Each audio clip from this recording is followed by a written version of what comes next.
dengan akhlak. Dari kata adab nanti akan lahir yang disebut dengan peradaban, yaitu pola hidup yang meliputi sosial, politik, ekonomi, hukum, yang bisa saja berkemajuan, bisa saja tidak berkemajuan.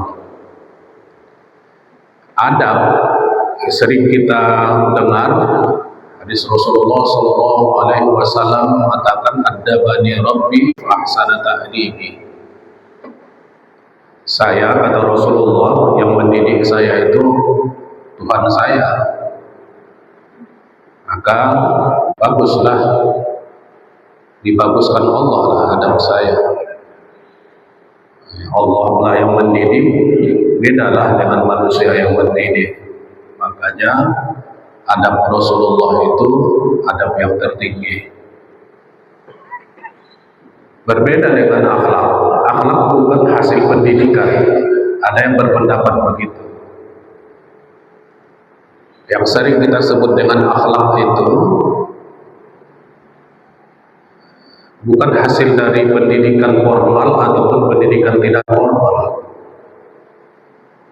Akhlak itu ibadah. Di sini bedanya. Makanya kalau bapak-bapak, ibu-ibu, adik-adik, anak-anak saya sekalian, orang non-muslim pun kadang bagusan akhlaknya daripada umat Islam. Itu tidak betul. Kenapa tidak betul? Karena adab itu bukan hasil proses pendidikan. Bukan, saya ulang, akhlak itu bukan hasil proses pendidikan. Akhlak itu adalah buah dari ibadah. Nah, sekarang kita kasih contoh. Misal, ketika kita mau sholat, maka kita akan berwudu. Wudu itu, kalau dari segi bahasa, itu artinya adalah cahaya. Sama artinya dengan bau, artinya cahaya. Artinya ketika orang berwudu mau melaksanakan ibadah sholat, dia sudah berupaya semaksimal mungkin untuk menjadikan tubuhnya bercahaya, untuk berakhlak. Jadi basuhnya muka itu artinya wudu, bercahaya mukanya. Bukan berarti bercahayanya bersinar macam lampu ini. Wajahnya itu tidak pernah dihadapkannya kepada hal-hal yang terlarang. Matanya tidak pernah digunakannya untuk melihat yang diharamkan Allah. Ketika dibasuhnya tangannya, itu artinya secara bahasa dia berupaya agar tangannya itu bercahaya. Karena kalau tangan yang tidak bercahaya itu adalah tangan yang bergerumuran dengan noda dan dosa. Di antaranya, kalau fenomena negara kita saat ini adalah tangan itu ambil yang berhaknya. Yang mau beribadah akan melahirkan tangan yang berakhlak. Itulah buah ibadah itu.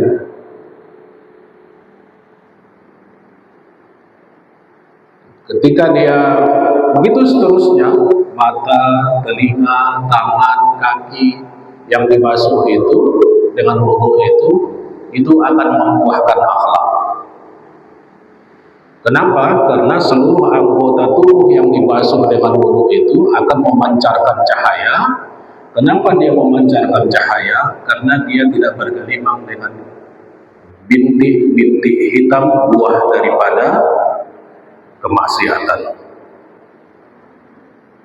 Nah, ketika orang tidak melakukan pelanggaran dan kemaksiatan di dalam kehidupannya, artinya dia kan indah perilakunya. Baru saja pengantar wudu sudah mengantarkan orang berakhlak yang bagus. Jadi buah dari ibadah, bukan buah dari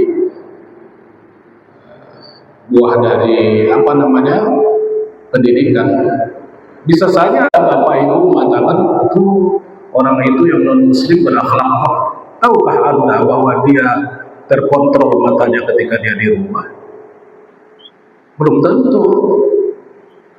Tahukah kawan-kawan semuanya bapak ibu bahwa di rumah dia menjaga dirinya dari segala bintik-bintik hitam dan noda dan dosa? Itu belum tentu. Tapi kalau ibadah, dia di tempat yang tersembunyi, di tempat yang terbuka, dia akan melahirkan akhlak. Naik kita misalnya ke sholat, nah, ini ingin menyampaikan bahwa akhlak itu adalah buah dari ibadah. Naik kita misalnya kepada sholat, apa kata Allah Subhanahu wa Ta'ala di dalam surah Al-Baqarah ayat 45? Wasta'inu bis-sabri was-salah. Salat itu diantaranya adalah untuk memberikan orang bersabar. Wah, itu luar biasa. Artinya sabar itu kan akhlak. Ketika orang sholat, maka dia akan menjadi orang yang sabar. Jadi kalau ada orang sholat tak sabar, itu berarti sholatnya bermasalah, Pak Hilman. Tapi sabar ini kan yang dibuahkan oleh sholat itu beragam-ragam. Para alim ulama dalam kitab-kitab tafsir misalnya dikatakan bahwa sabar yang paling tinggi itu adalah sabar melaksanakan perintah Allah.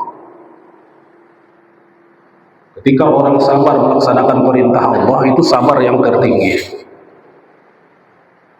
Sabar dia sholat, sabar dia menjaga matanya, sabar dia menjaga mulutnya, sabar dia menjaga telinganya, sabar dia menjaga kakinya, sabar dia menjaga perutnya untuk melaksanakan perintah Allah. Nah, itu sabar yang tertinggi, itu yang paling mulia. Makanya nanti kata Allah ketika kita masuk surga, yang akan disampaikan kepada kita adalah selamat sejahtera karena kalian telah sabar di dunia. Itu bahasa yang pertama disampaikan nanti kepada kita ketika kita masuk surga. Assalamualaikum bima sabartum. Selamat kepada kalian yang masuk surga karena kalian sabar di muka dunia. Baru sabar yang kedua di bawahnya itu adalah sabar menjauhi perintah Allah. Nah, itu rendah di bawah itu. Yang kedua, baru sabar yang paling rendah adalah ketika orang sabar menerima musibah, banjir, gempa, kehilangan. Sabar dia tidak mengeluh, tidak gundah, tidak menyesali keadaan. Nah, itu sabar yang rendah sebenarnya, walaupun itu payah. Nah, itu walaupun itu payah. Jadi Bapak Ibu, kalau kita masih sabar ada kehilangan, ada anak yang nakal, ada banjir, ada topan, ada kebakaran, dalam konsep Islam, meskipun orang sudah bisa sabar pada setingkat itu, dia sebenarnya masih sabar yang rendah. Itu pun kita kadang bermasalah. Cemana mau masuk surga, cemana mau berakhlak. Karena pertama kali nanti disebut Tuhan dalam surga itu, selamat sejahtera kepada kalian karena kalian sabar, kata Allah.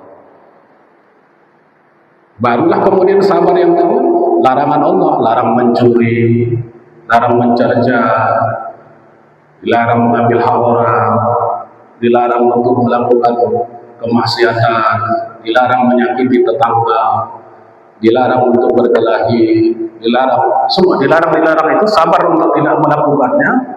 Itu yang kedua.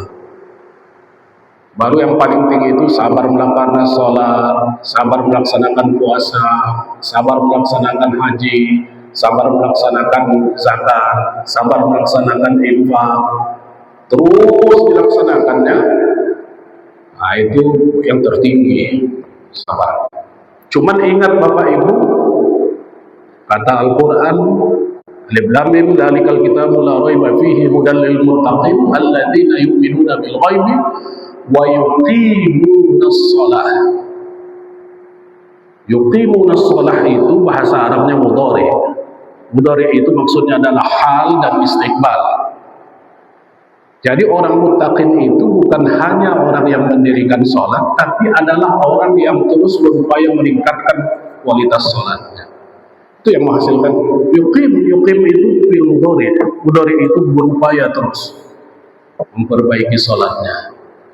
Jadi kalau ada firman Allah misalnya mengatakan fawailul lil musallin, itu artinya adalah orang yang sholat itu yang tidak ada upaya untuk memperbaiki sholatnya. Jadi jangan merasa puas. Kalau merasa puas dengan keadaan sholat kita pikir itu sudah baik, kita pikir kita sudah khusyuk, tidak ada upaya memperbaikinya, bacaannya, rukuknya, sujudnya, khusyuknya, khudu'nya, itu yang celaka itu. Kenapa? Karena memang maaf ya kalau saya berbeda dengan Bapak Ibu mungkin, karena kita ini semua tidak bisa full khusyuk itu. Bahkan sahabat Nabi itu pun ada yang tidak khusyuk, maksudnya masih mengingat yang lain ada. Dengan yang lain masih ada. Tapi kalau kita merasa puas dengan itu, itulah fawailul lil musallin itu. Celaka orang yang sholat yang tidak pernah yuqimu itu fil mudhari, berupaya terus meningkatkan. Makanya tidak digunakan Allah dalam bahasa Al-Quran itu surah Al-Baqarah itu fil madhi, yang berarti sudah selesai enggak? Terus. Jadi kalau kita ingin melahirkan akhlak yang bagus, maka sholat harus terus diperbaiki. Karena di dalam surah Al-Ankabut ayat 45 tadi Al-Baqarah ya, wasta'inu bis-sabri was-shalah wa innaha lakabiratun illa 'alal khashi'in. Innaha itu sholat, bukan innaha wasta'inu bis-sabri was-shalah, bukan sabar itu muzakkar, sholat itu muannas, wa innaha sungguhnya sholat itu marja' domirnya namanya. Itunya maka anak-anak PKU ini untuk memahami Al-Quran itu baru mantap dia kalau ada bahasanya, ada nahwunya, ada sorofnya, ada balaghahnya, ada badiahnya, ada bayatnya, baru dia sampai wa innaha sesungguhnya sholat itu lakabiratun illa 'alal khashi'in, susah itu bagi orang kecuali orang yang khusyuk. Sehingga dengan demikian nanti makanya surah Al-Ankabut ayat 45 Allah berfirman innas salata tanha 'anil fahsya'i wal munkar. Sungguhnya salat itu mencegah orang dari perbuatan keji dan mungkar. Nah, kalau orang sudah terpelihara dari yang keji dan mungkar, otomatis dia berakhlak. Makanya akhlak itu buah dari ibadah. Fahsya itu adalah sesuatu yang didorong oleh syahwat. Jadi sholat itu menghindari orang dari perbuatan-perbuatan yang bersumber dari syahwat. Itu namanya fahsya. Yang berhubungan dengan seksual, nah itu fahsya.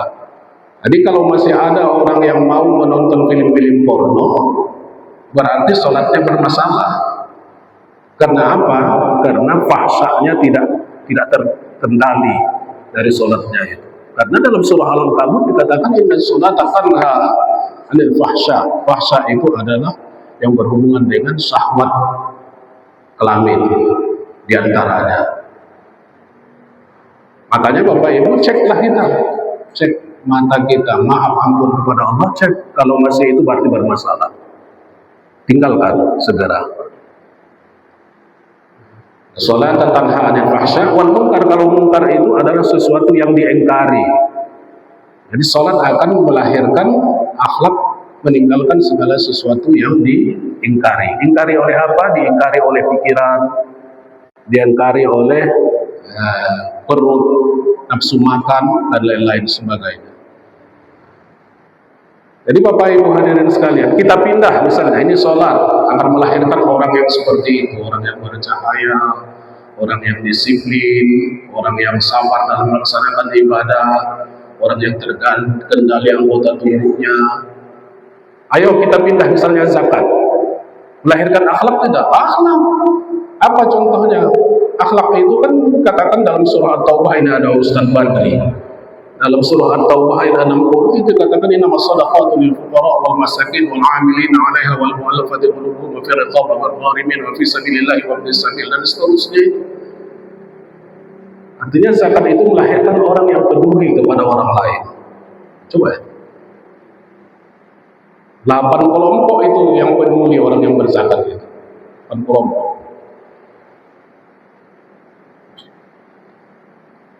Apalagi lihat misalnya dalam surah Al-Baqarah ayat 263 Allah berfirman qaulun ma'rufun wa maghfiratun khairun min shadaqatin yatba'uha. Cakap yang bagus, wa maghfiratun, mohonkan ampun kepada orang, khairun min shadaqatin yatba'uha. Itu jauh lebih baik daripada yang kalian berikan itu tapi dengan cara yang tidak bagus, dengan cara yang menyakitkan. Artinya zakat itu yang kecil aja contohnya adalah akhlak kepedulian sekaligus juga melahirkan orang untuk bercakap yang bagus ketika memberikan. Apalagi misalnya puasa melahirkan akhlak. Dalam hadis Rasulullah SAW katakan kalau ada orang yang mengajak kalian untuk bertengkar, kalau ada orang yang menghina kalian, qul ana shaim, katakan saya puasa. Tak mau bercakap yang buruk, tak mau mencerca orang, tak mau berkelahi.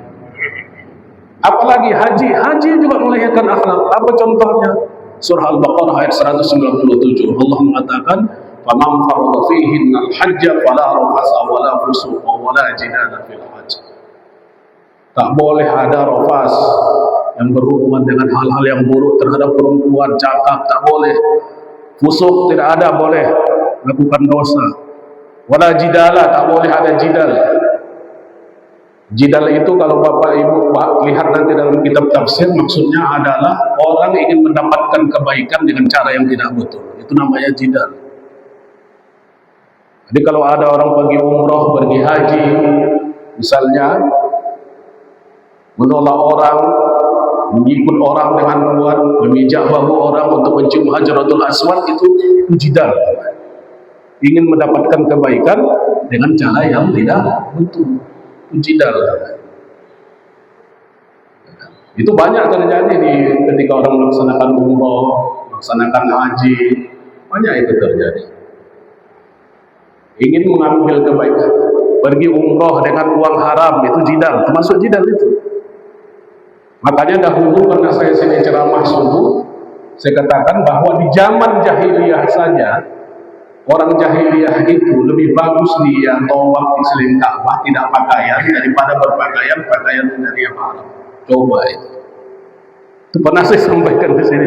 Mereka tidak mau tawaf, itu ada disampaikan di dalam buku-buku sejarah zaman jahiliyah.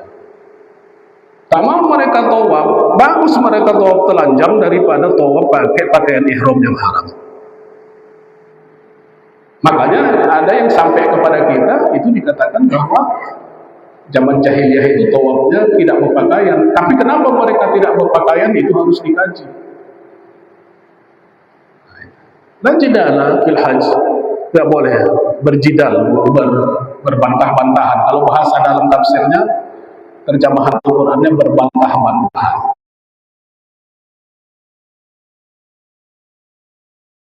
Mengambil sesuatu yang baik dengan cara yang tidak betul. Apalagi haji, puasa, zakat, infak, sedekah, salat, wudu, ibadah itu semuanya melahirkan apa yang disebut dengan akhlak.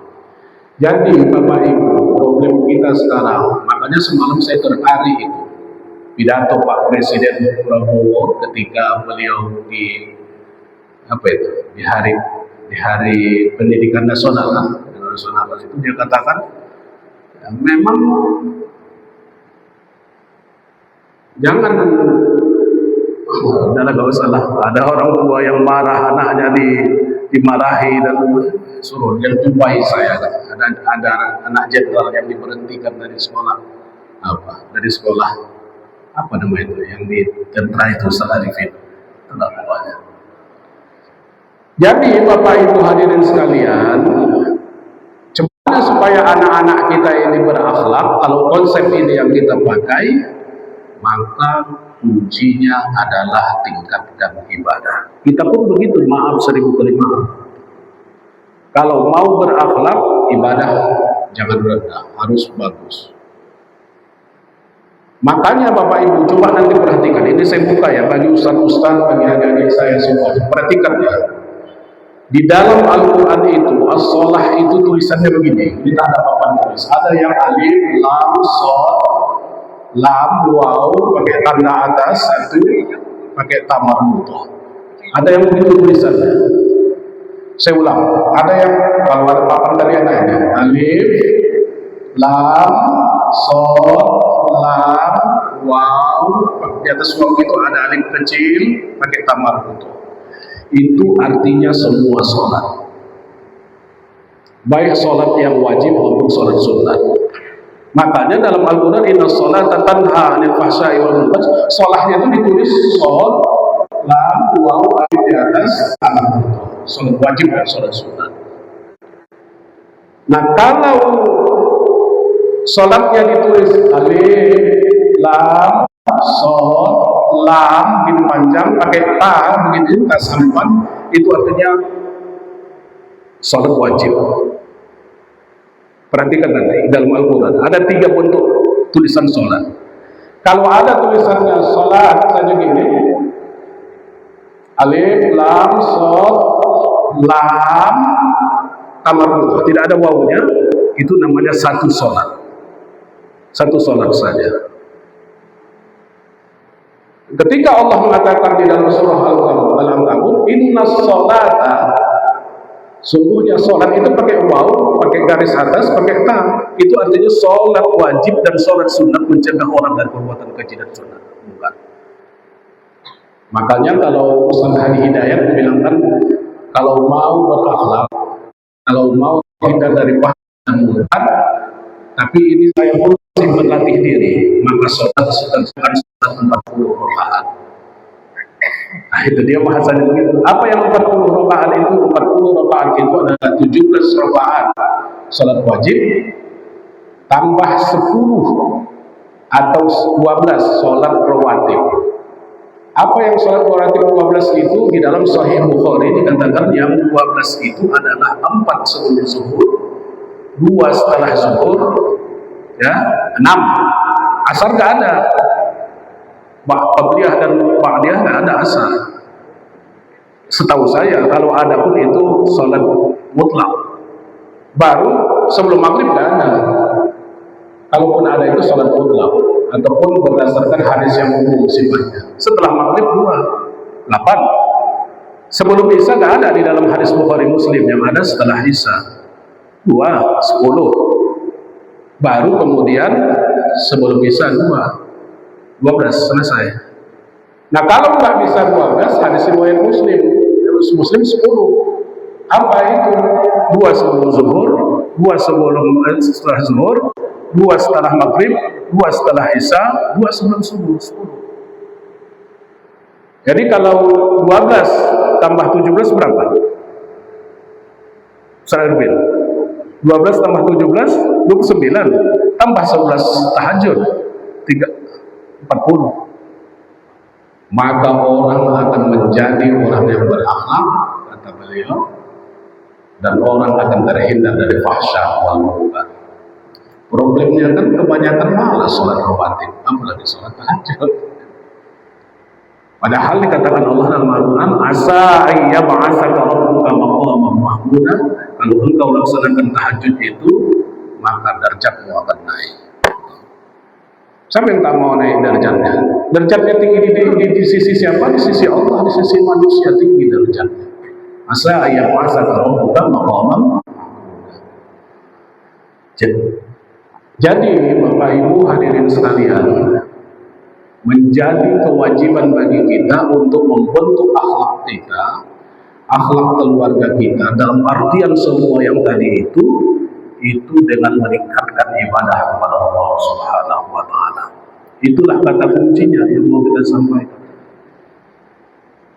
Makanya kalau ini saya bahas sedikit ya. Makanya coba perhatikan nanti Bapak Ibu, surah Al-Baqarah dari ayat 1 sampai ayat 5 itu luar biasa sekali. Lil muttaqin alladzina yu'minuna bil ghaibi, orang takwa itu kalau yu'min mudhari yang senantiasa memperbaharui imannya. memperbaharui. Yuqimuna shalah, senantiasa memperbaharui salatnya. Salat. Wa mimma razaqnahum yunfiqun. Jadi ada hubungan dengan Tuhan dibangunnya dengan bagus, ada juga hubungan dengan manusia dibangunnya dengan bagus. Wa mimma razaqnahum yunfiqun. Kama unzila min qabli. Setelah itu dia bagus hubungannya dengan Al-Quran, bagus hubungannya dengan kitab-kitab yang sebelumnya. Bagaimana caranya? Kalau Al-Quran itu hanya 3 bentuk orang dengan Al-Quran. Satu qiraah, satu tilawah, satu namanya hamalah. Qiraah itu baca saja gak paham, itu pun banyak faedahnya. Di dalam hadis Rasulullah dikatakan man qara'a harfan min kitabillah falahu hasanatun wal hasanatu bi asri amsalih. Yang membaca Al-Quran itu satu hasanah, dan satu hasanah itu 10 kebaikan. Setelah itu ada tilawah. Tilawah itu paham dia apa yang dibacanya. Jadi orang yang belajar Al-Qurannya pun banyak pahalanya. Yang ketiga hamalatul Quran. Makanya ada kitab namanya yang Imam An-Nawawi itu At-Tibyan fi Adabi Hamalatil Quran. At-Tibyan fi Adabi Hamalatil Quran. Imam Nawawi yang lahir tahun 1200-an itu. Malah Quran hafal sekaligus juga paham isinya. Al-Quran wa mimma razaqnahum yunfiqun, ada hubungan yang dibangunnya dengan manusia. Marazaqnahum yunfiqun wallazina unzila bima wallazina yu'minuna bima unzila ilaika wa ma unzila min qablik wa bil akhirati hum yuqinun. Mau jadi orang takwa, jangan hanya urusan dunia, harus pikirkan akhirat. Nah itu bil akhirati hum ulaika ala hudan min rabbihim. Mereka lah yang mendapat petunjuk. Kalau orang sudah dapat petunjuk, pasti mudah hidupnya, solusinya akan selesai. Namanya sudah dapat petunjuk. Jadi kalau mau Bapak Ibu hadirin sekalian, kalau mau mudah kehidupan, mau dapat solusi dari kehidupan, mau dapat solusi dari permasalahan, mau dapat solusi dari kegelisahan, mau dapat solusi dari problem kerja, mau dapat solusi dari segala macam itu, lakukan yang 4 itu. Imannya diperbaharui, sholatnya ditingkatkan, bangun hubungan dengan manusia yang baik, senantiasa berkomunikasi dengan Al-Quran dengan bacanya. Ulaika ala hudan min rabbihim, mereka akan memberikan solusi. Bukankah di dalam surah At-Talaq Allah mengatakan wa may yattaqillaha yaj'al lahu makhraja wa yarzuqhu min haitsu la yahtasib. Takwa itu akan memberikan jalan keluar. Bukan hanya jalan keluar, wa yarzuqhu min haitsu la yahtasib, bahkan Allah memberi rezeki sama dia. Jangan berpikir rezeki kalau pengajian-pengajian datang saja, Allah akan memberikannya itu. Karena pengajian ini, kalau maaf ya, kata Rasulullah sallallahu alaihi wasallam, "Idza marartum bi riyadil jannah farta'u." Kalau kalian jumpa riyadul jannah, kerumun kalian di situ. Karena di situ doa dikabulkan, solusi akan diberikan. Pertama, nah itu 3 riwayat. Kalau riwayat Ibnu Umar itu mengatakan riyadul jannah itu adalah hilaquz zikri, tempat orang berzikir, berkerumun kalian di situ. Itu riwayat Ibnu Umar. Kalau riwayat Ibnu Abbas majelis ilmu. Kalau riwayat Abu Hurairah itu mengatakan adalah masjid, berkerumun kalian di masjid. Ada 3 riwayat. Zaman riyadil jannah pertama, kalau kalian melewati riyadul jannah yang 3 itu, majelis zikir, majelis ilmu atau masjid, berkerumun kalian di dalam. Kalian akan diberikan kemuliaan, derajat kalian akan ditinggikan, solusi akan diberikan kepada kalian. Tapi ingat, di dalam sudah saya sampaikan di dalam video singkat bahwa hadis itu ada dua versi. Ada juga iza ra'aitum riyadul jannah, kalau kalian melihat riyadul jannah, taman surga. Jadi tidak hanya melewati tapi juga melihat. Sekarang YouTube dilihat. Marortum, kontekstual hadis itu. Jadi kalau ada di YouTube ada ceramah, ada pengajian, jangan di skip.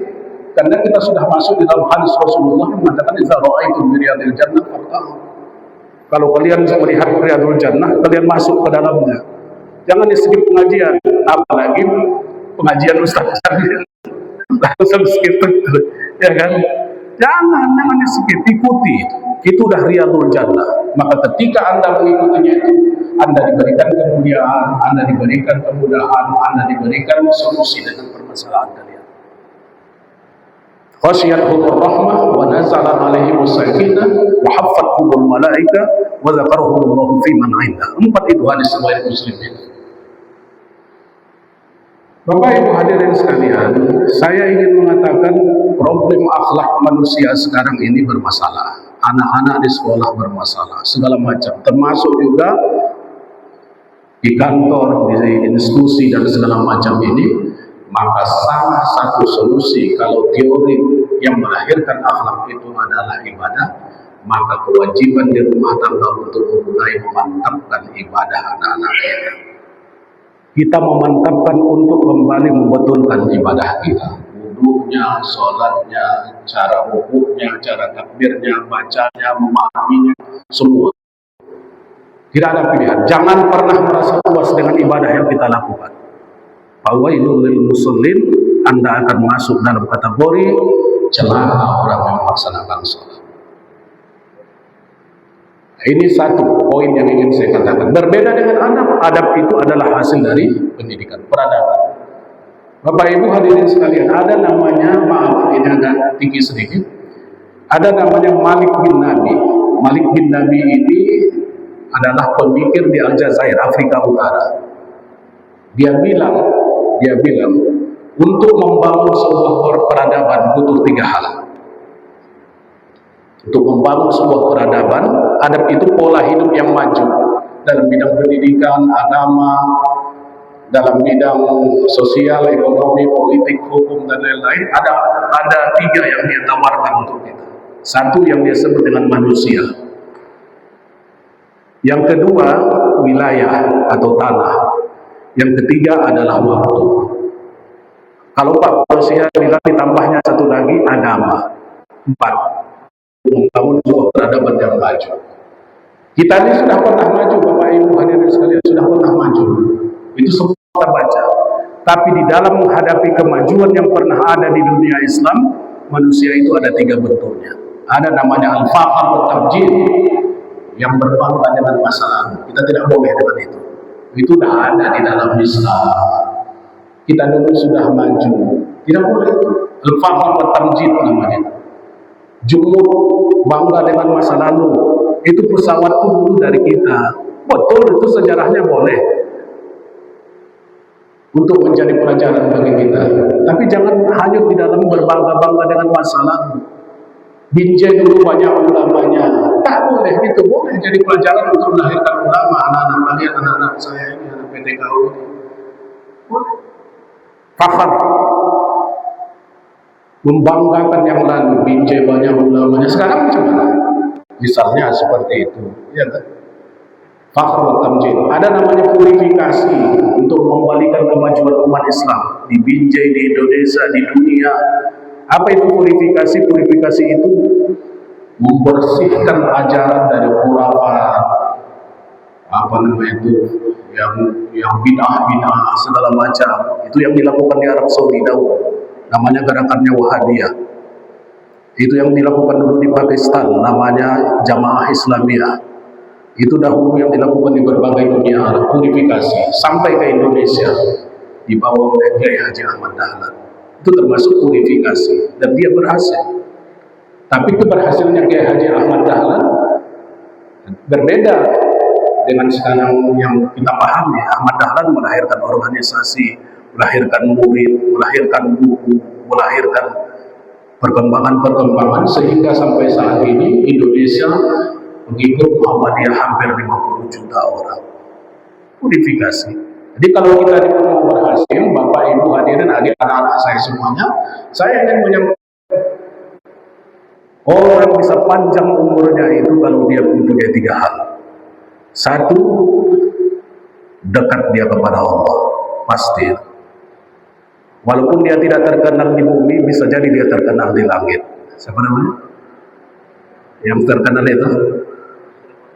Yang menggendong emaknya itu. Wais Al-Qarni. Tak terkenal di bumi, tapi terkenal di langit.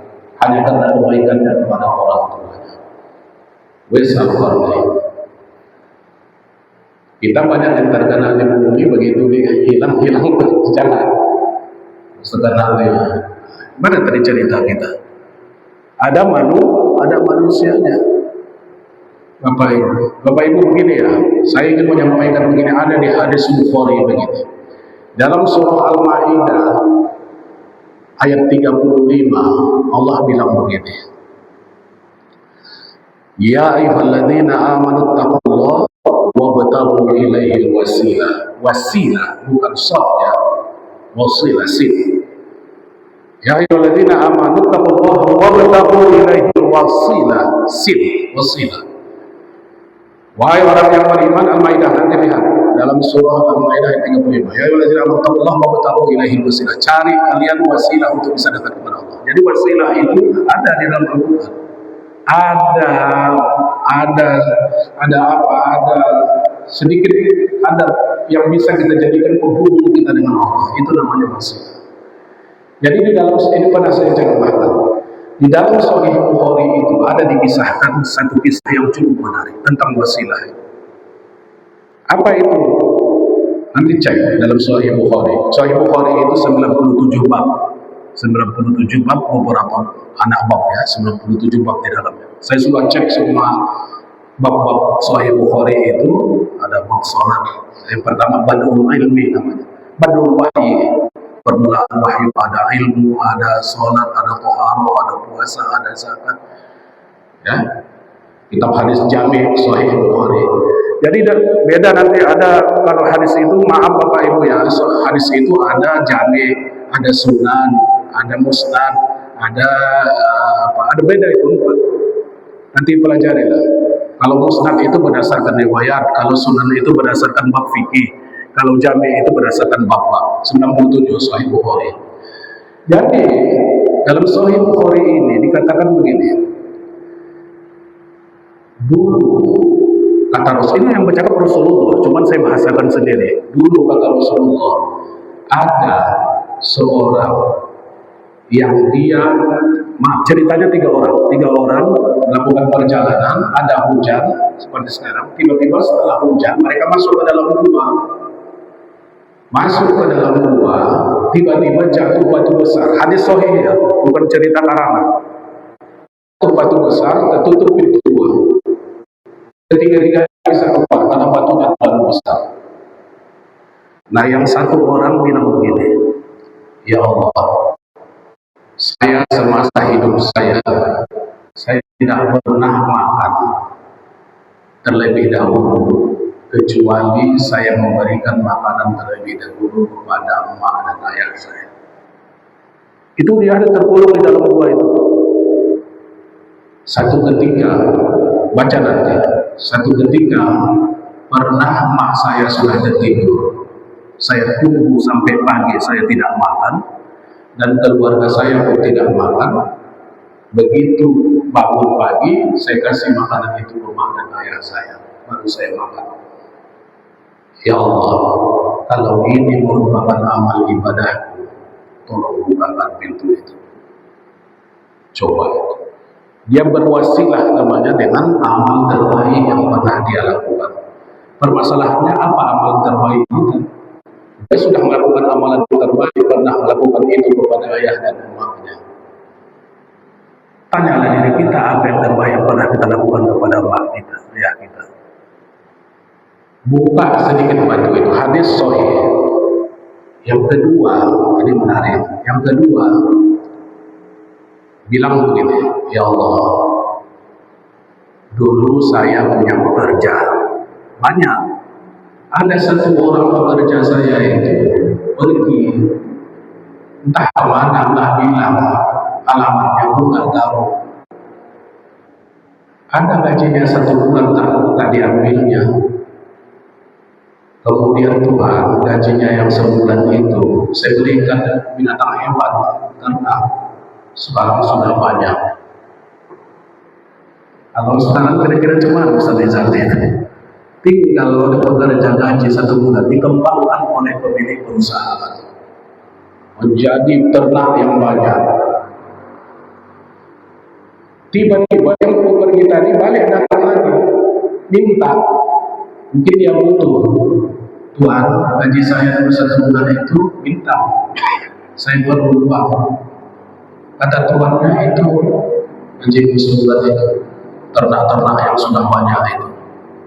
Kata pekerja ini, jangan main-main lah Tuhan. Kira-kira begitu, jangan main-main, masa gaji perlu sebulan tak sebanyak itu. Enggak, itu punya kamu. Diambillah semuanya itu. Dan di dalam keterangan-keterangan dikatakan yang mengambil itu tak mau menyisakan sedikit pun bagi yang mengolah hartanya itu. Parah juga. Parah itu. Cuman yang ingin saya katakan, dia bilang begini kepada Allah, ya Allah, kalau itu amalan saya yang terbaik, tolong bukakan pintu itu. Itu namanya wasilah.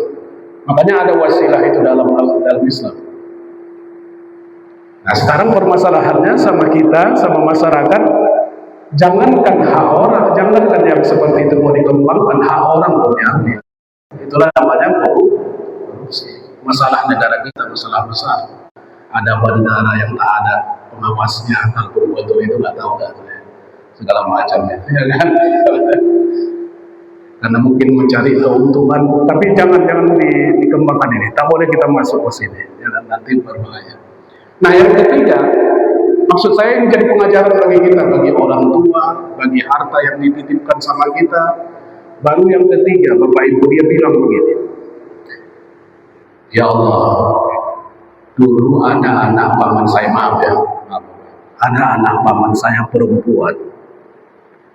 Waktu mereka mau pinjam duit tak saya kasih. Sekarang mereka paceklik. Anak paman saya itu diutus kepada saya, maaf, saya diberi maaf, perempuan cantik, mau pinjam duit bayar utang mereka. Saya bilang boleh, saya kasih uang karena dia kaya, tapi dengan syarat, maaf, kita lakukan hubungan suami istri.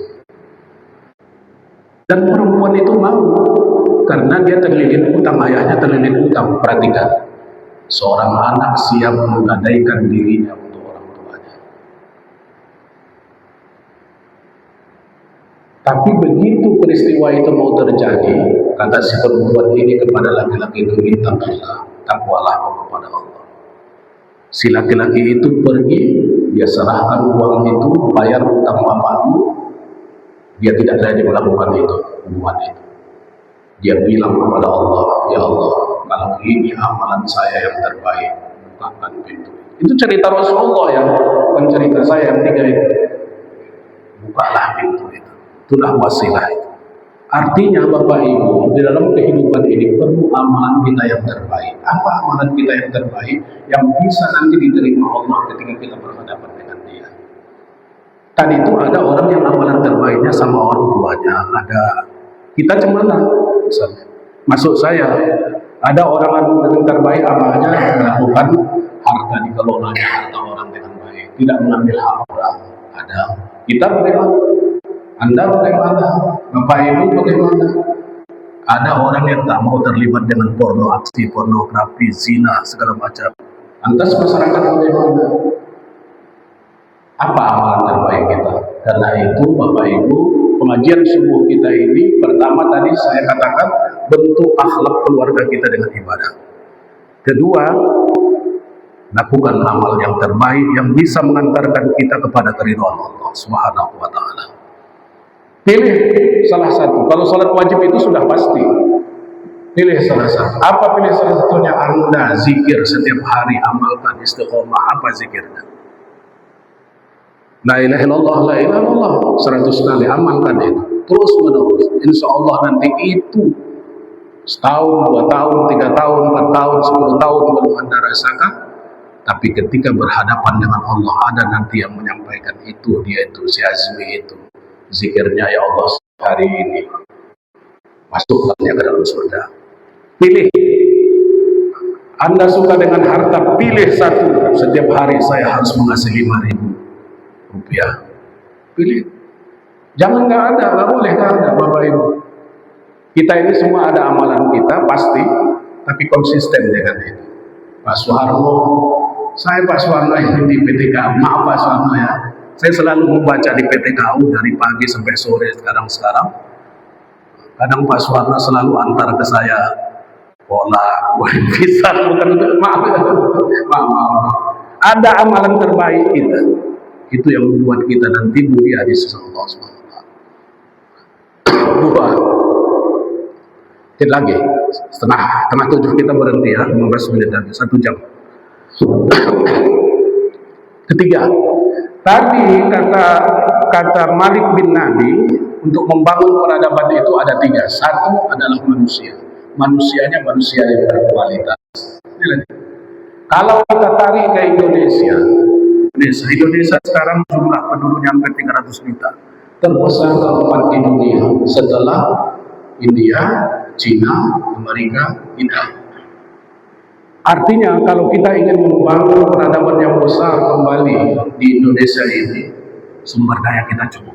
Cuman ingat Bapak Ibu, di dalam Al-Quran, dari sini kita bisa belajar, dalam Al-Quran manusia itu disebut dengan 5 kata. Ada Bashar, 35 kali dalam Al-Quran. Ada Al-Ins, 18 kali dalam Al-Quran. Ada Al-Insan, 67 kali dalam Al-Quran. Ada An-Nas, 241 kali dalam Al-Quran. Ada Bani Adam, 7 kali dalam Al-Quran. Bashar itu artinya biologis, manusia. Wala tubashiruhunna wa antum aakifuna fil masajid, kata Allah. Fisik, bashar, biologis, nafsu. Mau jadi baik, fisik yang bagus ini gunakan untuk yang terbaik. Ins, Az-Zariyat 50. Wa ma khalaqtul jinna wal insa illa liya'budun. Ins itu artinya adalah yang nampak. Makanya digandengkan antara jin dengan ins. Ada jin yang tak nampak, ins yang nampak. Jadi muslim itu harus nampak. Melalui apa? Melalui karyanya. Jangan nggak nampak. Kalau ada YouTube, buat saja YouTube supaya nampak. Ins. Ins itu juga artinya lemah lembut. Makanya orang yang kemasukan setan tak lemah lembut, kasar. Itu jangan kasar dalam kehidupan. Insan itu artinya 67 kali dalam Al-Quran, itu artinya adalah aktivitas manusia mulai pagi sampai malam, dari mulai lahir sampai meninggal. Itu namanya insan.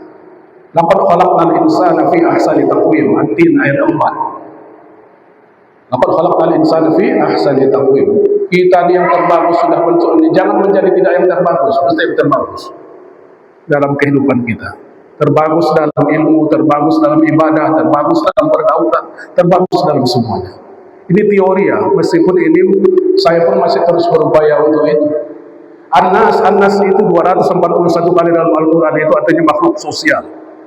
Jangan tidak berkomunikasi dengan orang, jangan musuh dengan tetangga, jangan musuh dengan kawan sekantor. Alhamdulillah kita tidak pernah musuhannya, 15 tahun. Tahun ini saya tak lagi ketua MUI, tak boleh lagi, selesai. Munas mengatakan wajib hanya 2 periode. Setelah 2 periode tak boleh lagi. Selesai. Saya sudah selesai. Tanggal 29 nanti Munas, saya berhenti menjadi ketua ulama, ketua majelis ulama. Inilah ceramah saya yang terakhir sebagai ketua ulama, ketua majelis ulama di Masjid Al-Fatih. Dicatat. Makanya tak panjang, agak panjang ini. Tak boleh lagi. Mesti yang terbaik. Nas mesti ada pergaulan. Baru Bani Adam itu 7 kali dalam Al-Quran. Itu namanya genealogi, keturunan. Semuanya ini anak-anak. Kalau dalam Al-Quran misalnya di dalam Al-Quran katakan, ya Bani Adam khuzu zinatakum inda kulli masjid. Wahai anak Adam, ambil pakaian kalian yang terbagus kalau pergi ke masjid. Jangan pakaian baju kaos macam baju besar bagus pakaian ke masjid. Jangan pakaian bacaan black magic di belakang. Baju kaos, jangan pakaian begitu yang terbaik. Itu perintahkan Allah, Ananda Ari, ya, Isra. Bagus pakaiannya. Jadi maksud saya mengatakan membangun manusia peradaban itu, pahami kata-kata basar dalam Al-Quran ini, kemana kita mau diantarkan. Kedua, kata Malik bin Nabi adalah wilayah, tanah, ada sumber daya, banyak kita, cuman banyak dikorupsi. Ya kan? Maaf ya, sering mengenai maaf. Daerah yang terluas di dunia itu adalah daerah Rusia, hampir 17 juta kilometer. Setelah itu baru Amerika, Kanada, Cina, itu masing-masing 10.000 kilometer daerah mereka. 10 juta kilometer. Kalau Rusia itu 17 juta kilometer, lebih kurang. Saya suka baca-baca itu.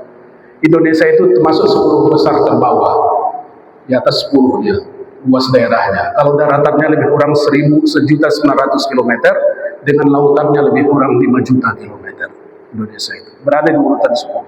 Artinya secara wilayah kita sangat mungkin untuk maju Indonesia, dan sekarang sudah akan maju.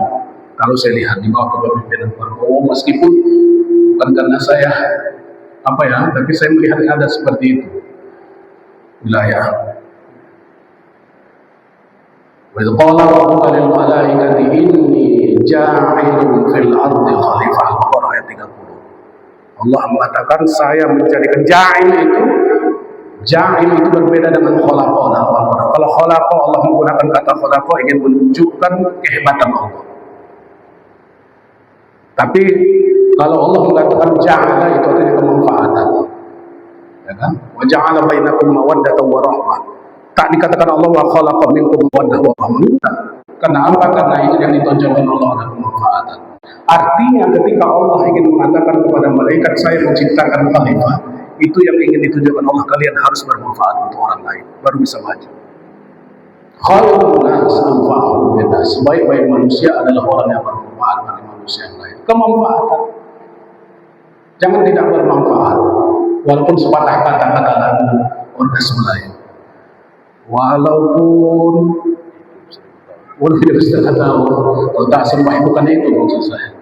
Kebaikan walaupun sepatah kata. Baru kemudian yang terakhir itu adalah setelah wilayah ada waktu. Kita berapa tahun sudah merdeka? Ustaz Salim, 80 tahun. Nabi Muhammad SAW membangun peradaban 23 tahun. Membangun peradaban Makkah Madinah itu menjadi Madinah Al-Munawwarah 23 tahun. Kita sekarang sudah 80 tahun. Artinya kita perlu berjadwal. Binjai sudah 400 tahun mungkin ya. Membangun ada waktu. Ingat Bapak Ibu, Al-Quran itu diturunkan di Makkah. Makkah adalah peradaban yang paling terkebelakang ketika Al-Quran diturunkan. Di sebelah kirinya ada Romawi, negara maju, di sebelah kanannya ada Persia, negara maju. Tidak diturunkan Allah di Persia ataupun di Romawi, tapi diturunkan di Makkah. Peradaban yang paling jelek, sosialnya jelek, huru-hara yang kaya menguasai, pezinahan, ekonomi dikuasai oleh orang bintah darat, segala macam. Tapi dalam surah Ali Imran dalam masa 23 tahun Allah mengatakan kuntum khairu ummatin ukhrijat lin-nas ta'muruna bil ma'ruf wa tanhauna 'anil munkar. Bisa menjadi umat yang terbaik. Waktunya hanya 23 tahun. Jadi Bapak Ibu, kita ini, nah ini yang ketiga poin saya. Kita ini walaupun umur kita tidak panjang kali, supaya bisa bermanfaat. Itu yang penting. Imam Syafi'i 50 tahun umurnya, sampai sekarang sudah berapa tahun? Lebih dari 1000 tahun, masih diingat orang, masih bermanfaat. Yang kita ingati haul hilangkan, Syekh Wahab Rokan yang ada haulnya setiap tahun itu sudah meninggal pun dia masih rezeki sama orang. Betul, Ustaz Irham udah meninggal pun dia masih kasih rezeki semua orang. Kita waktu hidup kita masih rezeki semua orang. Jangan paham kan ya? Itulah orang-orang mulia dulu. Apa maksud saya Tuhan Wahab Rokom itu kasih rezeki sama orang lalu dia sudah meninggal? Orang datang ke sana beribu-ribu orang, banyak situ yang jualan dapat rezeki, ya kan? Angkot dapat rezeki, bus besar dapat rezeki, semua dapat rezeki. Keberkahan Tuhan Abdul Wahab Rokan, Syekh Abdul Wahab Rokan. Ini ada Azmi keturunan di sini, anak Pak Haji Huri Kamil. Bagaimana waktu yang singkat ini kita jadi untuk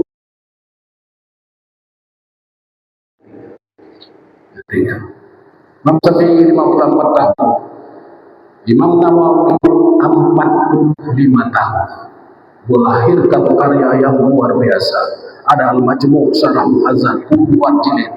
Ada Riyadhus Shalihin, ada Arba'in An-Nawawiyah, ada Al-Azkar, kitab 45 tahun umurnya. Bisa sebegitu. Ahli bahasa Arab yang dari Persia itu umurnya 37 tahun, Sibawaihi 37 tahun. Sampai sekarang kalau orang mengaji bahasa Arab pasti merujuk Sibawaihi dari Persia itu.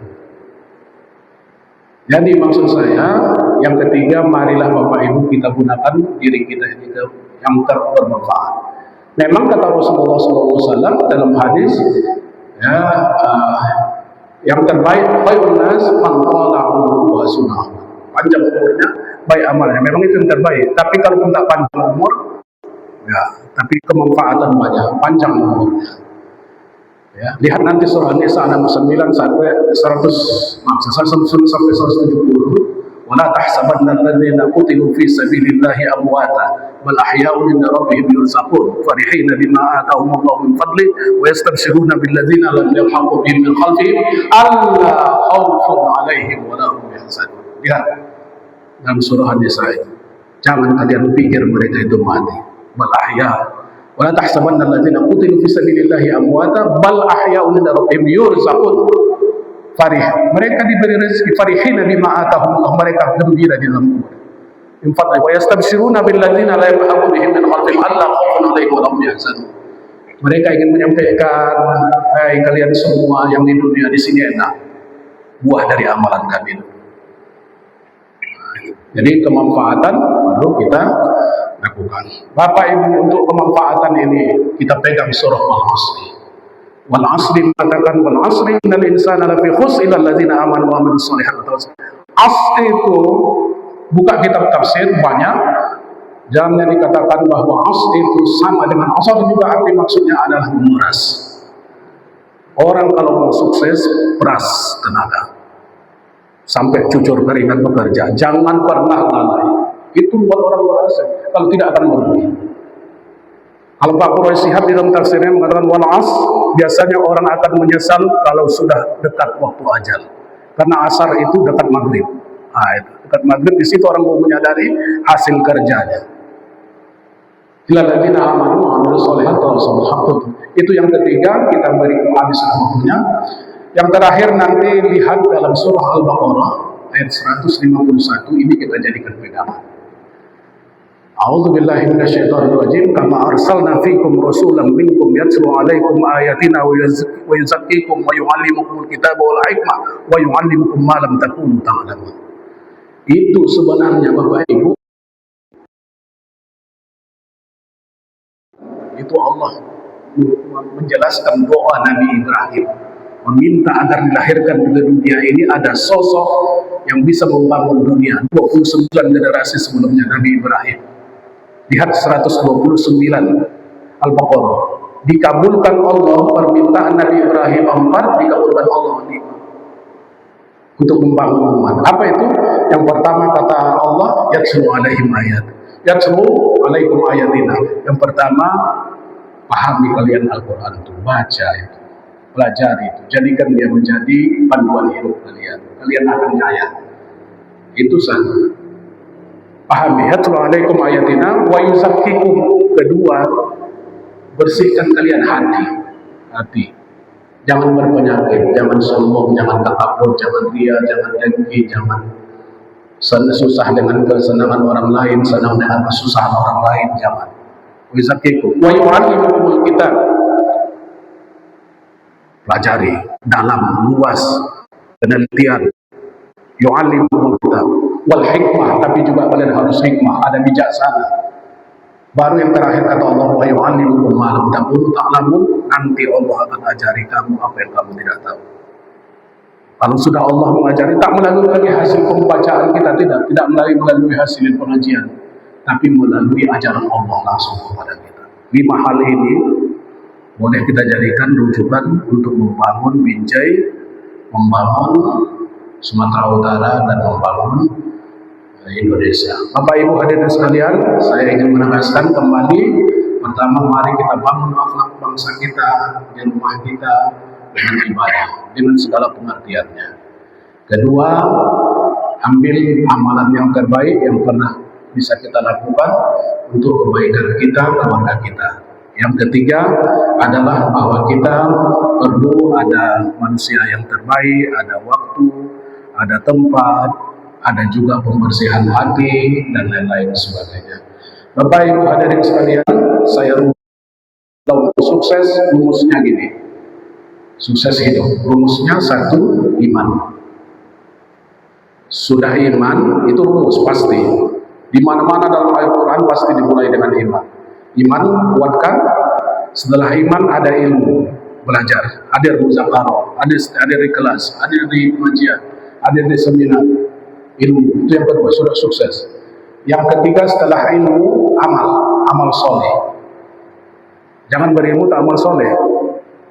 Amalkan semua yang diilmukan.